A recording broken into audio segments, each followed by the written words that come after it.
So these are the Fjällräven Vidda Pro trousers, which I've been using for the past 4 years. Is it a good investment? How are they holding up? And what are the best features? I'd like to go through all the pockets, show you the measurements, the features, and you can assess if it's worth it for you. A couple of years back I started out on this quest of finding clothing that would last me a lifetime. And I'm not talking about wearing the same old trousers for 80 years. What I mean is I wanted to find companies that I think will still be selling the same old stuff 80 years from now.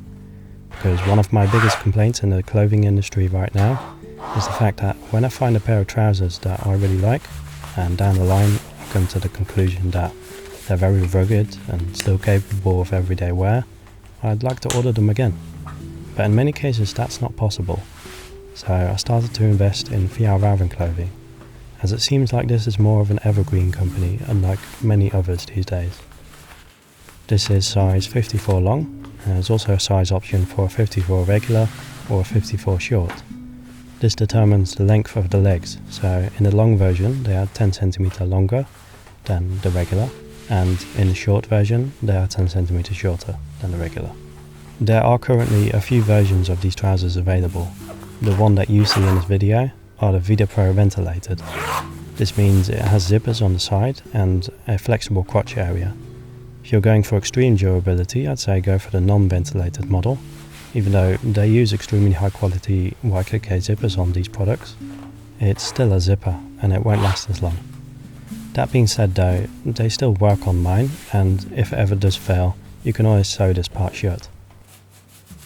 These trousers are made from G1000 fabric, which is a blend of 65% polyester and 35% cotton. This fabric is thick, durable and water resistant if you impregnate it with the Greenland wax, which I'll talk about later. These trousers can handle a lot of wear and tear, and they have reinforced knees for extra protection. Due to a clever design choice by Fjällräven, they didn't sew the knee patches completely shut, so you have the option to put some pads in there if you're using them for more work-related aspects. The only aspect that continuously breaks on these specific trousers are the two hand pockets. I think this has to do with the fact that I bike a lot and I carry a rather large phone. It would be nice to see if these could be reinforced somehow and made a little bit better, as it's getting kind of annoying having to reinforce these areas myself. In the crotch area you will find a flexible fabric that's made from 63% polymade, 26% polyester and 11% elastine, basically a form of stretchy material making it easier to move around.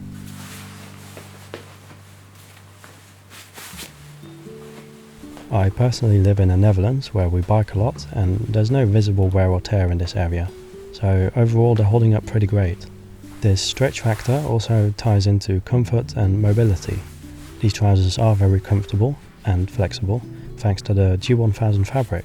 It's soft, breathable, but also sturdy and resistant to abrasion. The trousers move with me as I walk, ride on an e-board or bike, and they don't feel like a plastic bag is clinging to my legs. They also seem to be perfect for my body type, as the upper portion is a little longer than what you'd find on other brands.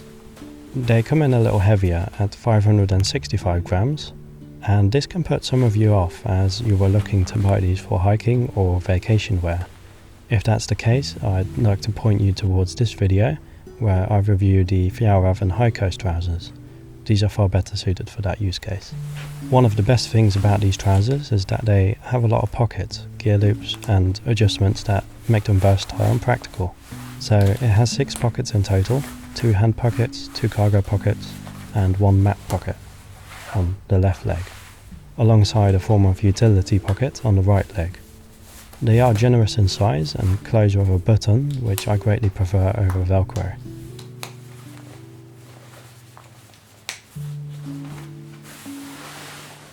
It also features a form of shoelace hook at the bottom of each leg, which enables you to latch it onto your hiking boots.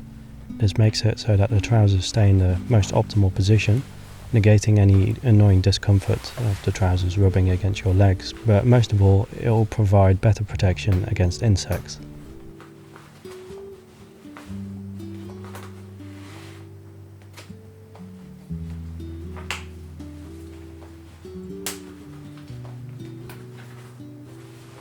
The belt loops on these trousers are actually wide enough to accommodate wide belts. This is something I never thought I'd need to mention, but I've had a few instances already where belt loops seem to be shrinking and aren't large enough to accommodate normal sized belts anymore. I guess belt manufacturers' sales were down or something. But it's good to know that Fjällräven isn't shrinking stuff. As for style, I'm personally not that fashionable. I prefer just having clothing that works and actually benefits me in the things that I like to do.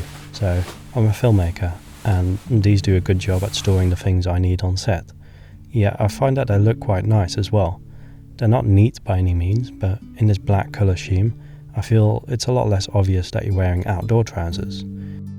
These trousers are not cheap, but I do think they're worth every penny. They cost around $165 on Fjällräven's website, which is comparable to other high-end trousers. However, these trousers do offer more value and performance than most other products in this category. As for the option to waterproof them with the Greenland wax, this is something I personally only do on very special occasions where I'm going abroad, going on some form of trip where I need some extra protection against the elements. It's an absolute pain to do, so keep that in mind. My hope is that Fjällräven stays around and keeps doing what they're doing. The core values I look for in a company is that their products come first, so never degrading the quality to keep costs low. I'd rather that they raise the price and explain why. Clear documentation of the features and size of the product, alongside what materials are in there and where they got them from. So I often like to see companies using blue sign materials or some form of carbon neutral production. Anyway, that was it for this video. I hope you liked it, and hopefully I'll see you in the next one.